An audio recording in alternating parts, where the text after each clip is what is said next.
En 1972, chaque vendredi soir, des millions de familles américaines collaient leurs yeux à l'écran pour voir Marsha Brady, la fille parfaite dans The Brady Bunch. Mais peu savaient qu'une fois les lumières de la scène éteintes, Maureen McCormack retournait à une réalité beaucoup plus sombre. Son père vivait dans la peur et le contrôle. Sa mère cachait un secret horrifiant et elle-même luttait contre la solitude et l'addiction. Les photos privées jamais vues de Maureen ne sont pas seulement des souvenirs personnels, mais des preuves vivantes d'une vie intérieure profondément conflictuelle. Que s'est-il vraiment passé la nuit où elle est rentrée chez elle après cette émission de télé-réalité?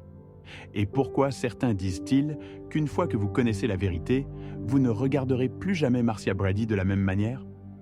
Restez à l'écoute pour découvrir l'histoire complète derrière le glamour.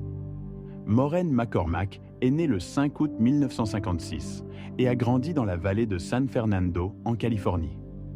La plus jeune de 4 enfants, elle a été élevée par ses parents, Irene et Richard McCormack, dans un foyer aimant, rempli à la fois de chaleur et de grandes attentes.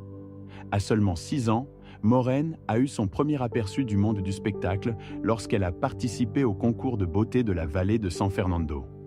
Non seulement elle a gagné, mais elle a également attiré l'attention d'un agent de talent qui a vu quelque chose de spécial chez la petite fille.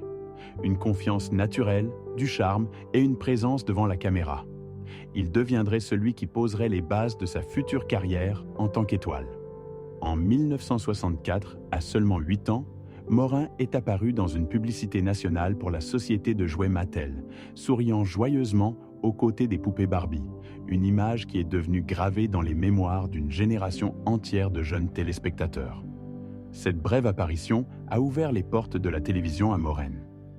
Elle a rapidement été castée dans des émissions populaires comme Bewitched, I Dream of Janie et My Three Sons. Son emploi du temps s'est vite rempli, mais pour Maureen, tout cela ressemblait à un grand jeu. Un monde où elle pouvait se transformer en différents personnages, être aimée et entendre les applaudissements. Puis, en 1969, le destin a vraiment appelé son nom.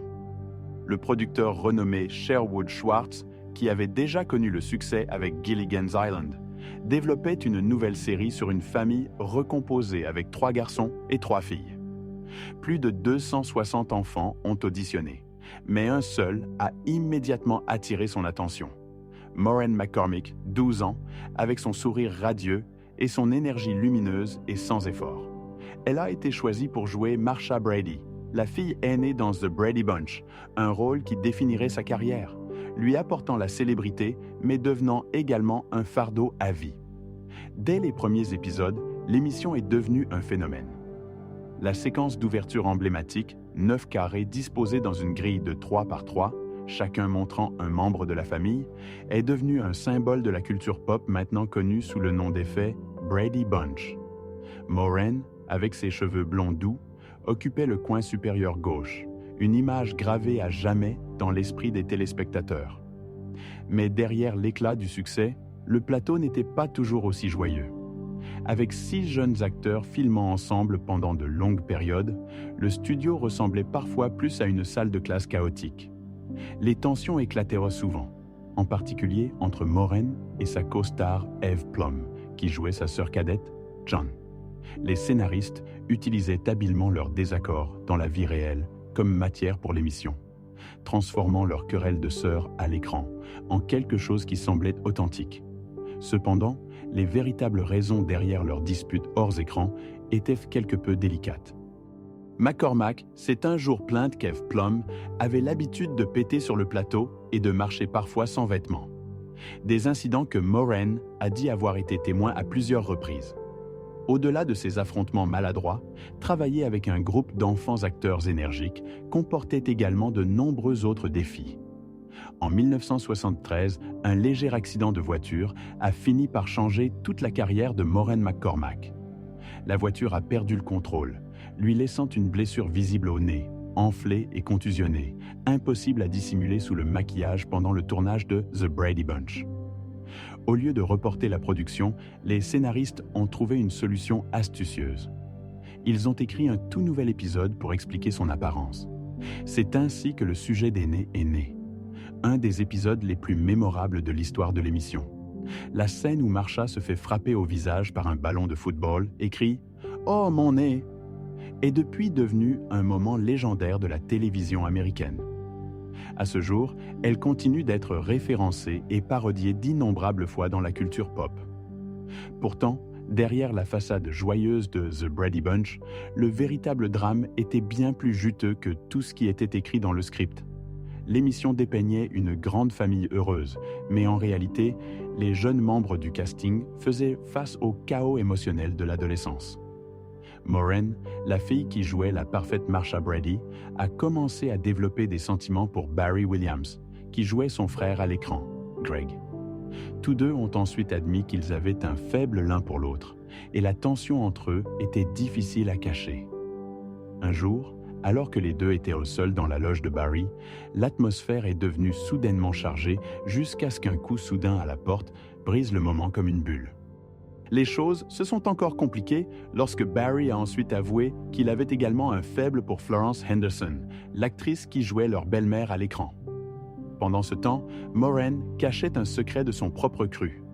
Dans ses mémoires « Here's the Story »,« Surviving Marsha Brady and Finding My True Voice », elle a admis qu'elle avait un jour eu un faible pour Robert Reed, qui jouait son père dans l'émission, sans savoir à l'époque qu'il était gay. Et comme si cela ne suffisait pas, Maureen aurait pu avoir ce qu'elle appelait un troisième coup de cœur pendant le tournage de The Brady Bunch. Des années plus tard, tout en promouvant ses mémoires dans une émission de radio, elle a affirmé qu'elle et Eve Plum, qui jouait sa sœur, John Brady, avaient eu un petit quelque chose de romantique entre elles. Maureen a ensuite précisé que ce n'était qu'une blague, probablement destinée à attirer l'attention sur son livre, mais Eve Plum ne l'a pas du tout trouvé drôle. Bien que Plum n'ait jamais confirmé ou nié publiquement la rumeur de liaison, ses actions en disaient long. Lorsqu'Oprah Winfrey a invité le casting de The Brady Bunch pour une réunion à l'antenne, Eve Plum était la seule à avoir refusé de participer. Au-delà d'être un phénomène télévisuel, le casting de The Brady Bunch s'est également aventuré dans le monde de la musique. Le groupe a sorti 4 albums et a même effectué une tournée nationale où Maureen McCormack, la parfaite Marsha Brady, s'est rapprochée de son béguin à l'écran, Barry Williams. Cependant, la personne avec qui elle a le plus chanté n'était pas Barry, mais Christopher Knight, qui jouait son frère cadet dans l'émission.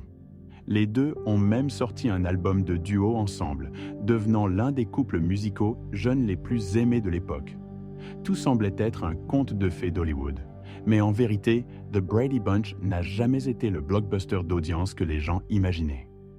Bien que son audience initiale n'ait pas été impressionnante, l'émission a trouvé un succès durable grâce aux rediffusions, devenant lentement une pierre angulaire de la culture pop américaine. À l'âge de 19 ans, Maureen McCormack était un nom connu de tous. Riche, célèbre et adoré. Il semblait que chaque porte à Hollywood lui était ouverte. Mais ce projecteur éblouissant cachait de profondes fissures dans sa vie personnelle.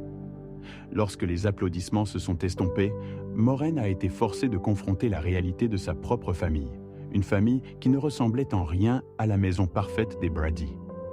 Sa mère luttait contre des problèmes de santé mentale et l'un de ses frères souffrait de la même condition. Pour aggraver les choses, son père est devenu un fanatique religieux, imposant des rituels stricts et des attentes basées sur la foi à toute la famille. La véritable tragédie, cependant, est survenue lorsque Maureen a découvert un sombre secret familial qui avait été enterré pendant des années. Sa grand-mère avait autrefois été internée dans une institution psychiatrique après avoir contracté la syphilis, une maladie qui l'avait amenée à perdre le contrôle et, dans son désespoir, à la transmettre involontairement à sa fille, la mère de Maureen. Apprendre cette vérité a été comme une lame coupant à travers l'âme de Maureen, brisant l'image de la famille parfaite en laquelle elle avait autrefois cru. Incapable de supporter la pression entre sa vie télévisée et sa vraie vie, Maureen a sombré dans un monde de fêtes, de drogue et d'évasion imprudente. C'était sa façon d'engourdir la douleur, mais cela a également marqué l'effondrement progressif de l'image de Marsha Brady qui l'avait rendue célèbre. Pendant cette phase de fête sauvage, Maureen McCormack s'est engagée dans des comportements de plus en plus dangereux qui ont conduit à des conséquences dévastatrices. Entre 18 et 20 ans, elle a subi 3 avortements, une série de décisions douloureuses qu'elle a ensuite décrites comme le résultat d'une vie imprudente et d'une perte totale de contrôle. « J'ai vécu comme s'il n'y avait pas de lendemain », a-t-elle écrit dans ses mémoires. « Les drogues m'ont fait croire que tout allait bien jusqu'à ce que je ne puisse même plus me reconnaître. » Un matin, après des jours de fête non-stop, Maureen se réveilla étourdie et se souvint qu'elle avait un rendez-vous avec Steven Spielberg qui castait pour les aventuriers de l'Arche perdue. Elle se présenta dans un état terrible, des cernes sous les yeux, sans sommeil depuis des jours, à peine cohérente. Spielberg la regarda, puis lui tendit silencieusement une orange, comme pour lui dire de revenir à la réalité. Maureen n'obtint pas le rôle et cette opportunité en or lui échappa, engloutie par son addiction. On dit qu'un producteur d'Hollywood lui a un jour dit froidement « Tu ne travailleras plus jamais dans cette ville ». Pourtant, Maureen refusa d'abandonner. Marquée comme une ancienne star déchue, elle se battit encore pour revenir à la télévision, décrochant de petits rôles invités dans Happy Days, Donnie and Marie, The Love Boat et Fantasy Island.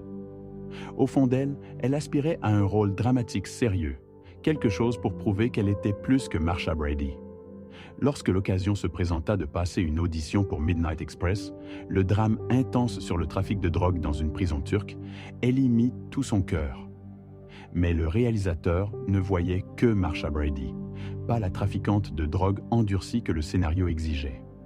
Maureen fut rejetée, et ce rejet brisa la peu de confiance qu'il lui restait. Elle déclara plus tard que cela ressemblait au dernier clou dans le cercueil de sa carrière d'actrice sérieuse. En 1981, Maureen McCormack revint au rôle qui l'avait rendue célèbre dans Les Filles, Brady se marie. Mais cette fois, Marsha Brady n'était plus la fille brillante et insouciante que l'Amérique avait adorée. Et l'actrice qui l'interprétait n'était plus l'enfant innocente qu'elle avait été.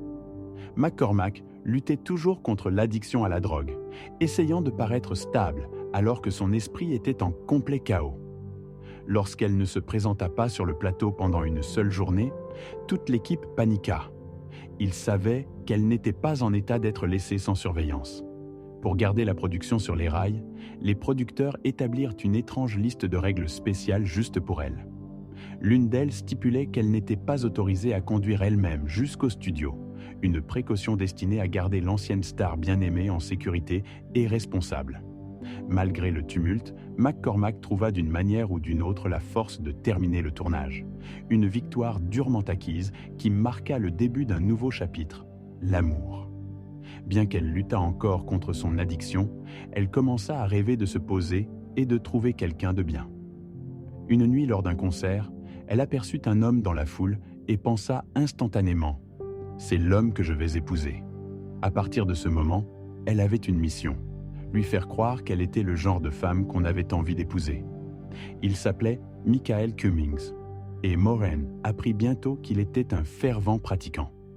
Elle commença donc à fréquenter la même église, espérant croiser son chemin. Lorsqu'ils se rencontrèrent enfin, elle l'invita à une fête et leur relation s'épanouit rapidement. À mesure qu'ils se rapprochaient, Maureen s'ouvrit sur le chaos de sa vie, l'addiction, la douleur, la peur. Mais bientôt, ces vieux démons refirent surface. Pendant leur cours, elle rechuta. Heureusement, Michael Cummings n'était pas le genre d'homme qui s'enfuit lorsque les choses devenaient difficiles.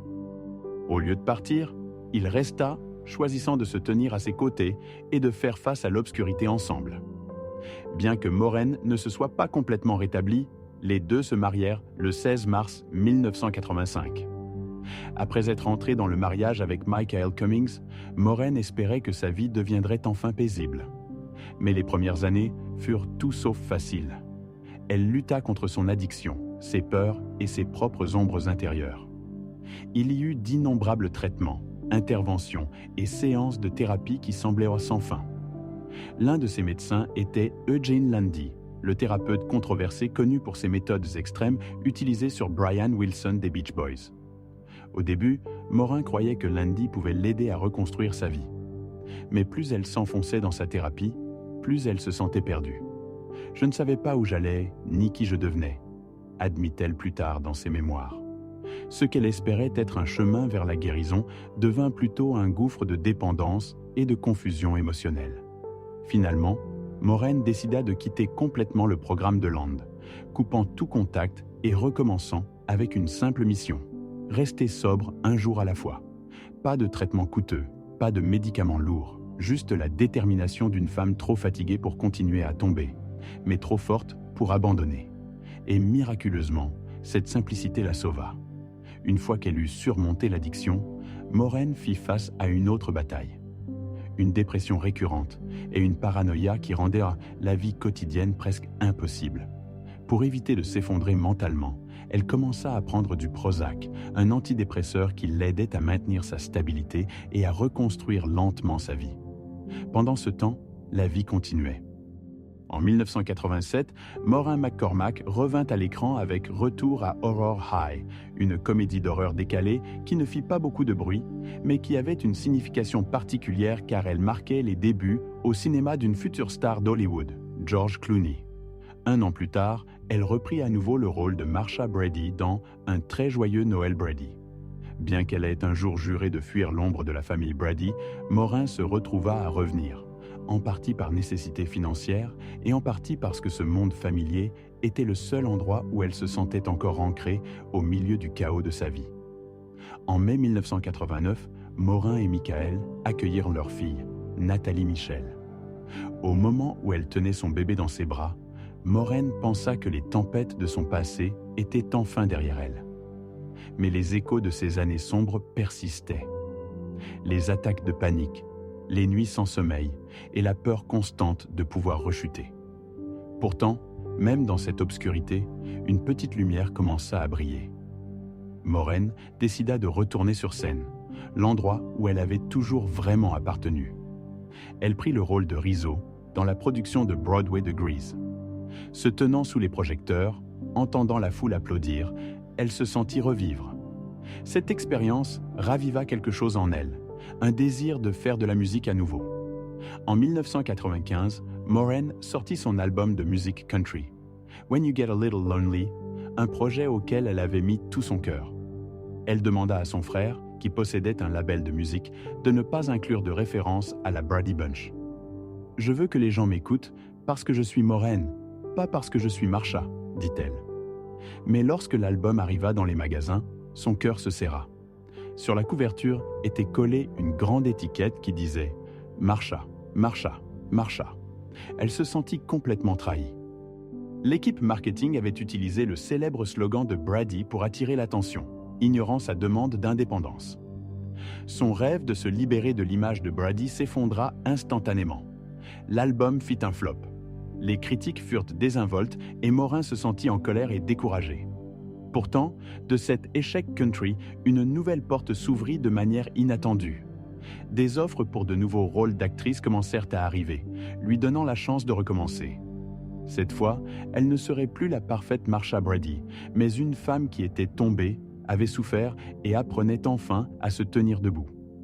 En 1997, un réseau de télévision décida de porter à l'écran la vie de la reine de la musique country Barbara Mandrell dans le téléfilm Get to the Heart, The Barbara Mandrell Story. Le monde du divertissement s'agita de surprise lorsque l'on révéla que Maureen McCormack, la fille qui avait conquis des millions de cœurs en tant que Marsha Brady dans la Brady Bunch, était envisagée pour le rôle principal.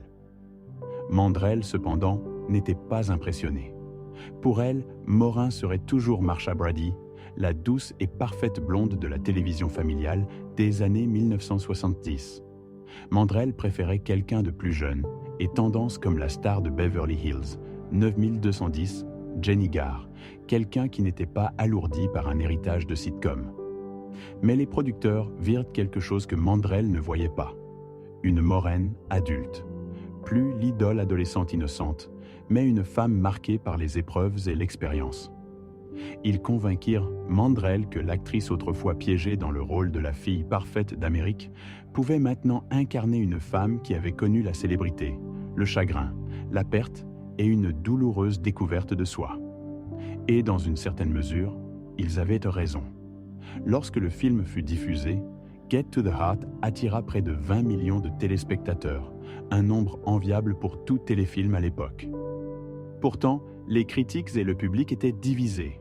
Beaucoup estimaient que le film survolait trop légèrement la vie de Mandrell.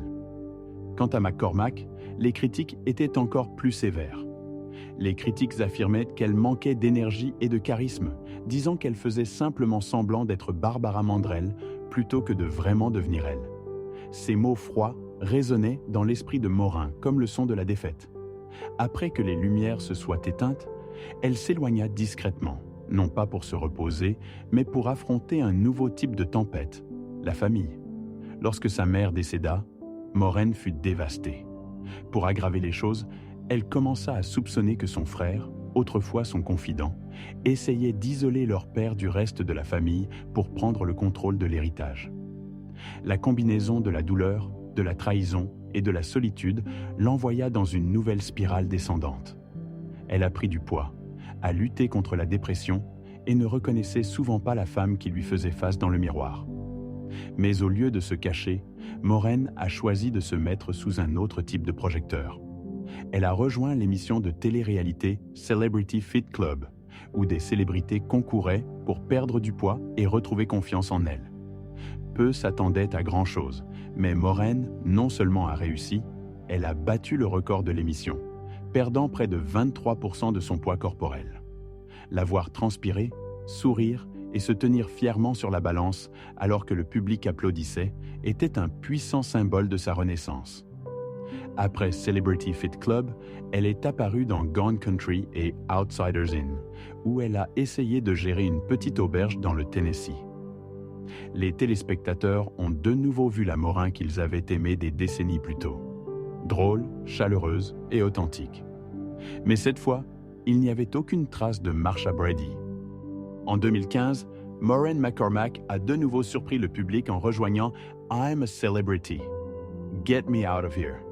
L'émission de télé-réalité éprouvante où des stars doivent survivre dans la jungle australienne sans luxe, sans maquillage et sans script. Au milieu de la pluie, des insectes et de l'épuisement, elle a stupéfié ses camarades de concours en révélant une histoire inattendue. Elle a un jour fréquenté Michael Jackson. Les téléspectateurs s'attendaient à une révélation sensationnelle, mais Morin a simplement souri et a dit « Nous nous sommes juste tenus par la main et nous nous sommes embrassés sur la joue. » L'histoire s'est évaporée aussi vite qu'elle est arrivée. Pourtant, ce moment a révélé quelque chose d'important. Morin n'avait plus besoin de valeur choc pour attirer l'attention. Pendant l'émission, elle s'est liée d'amitié avec le comédien australien Joel Grey. Après le tournage, ils se sont retrouvés à Los Angeles pour une nuit folle.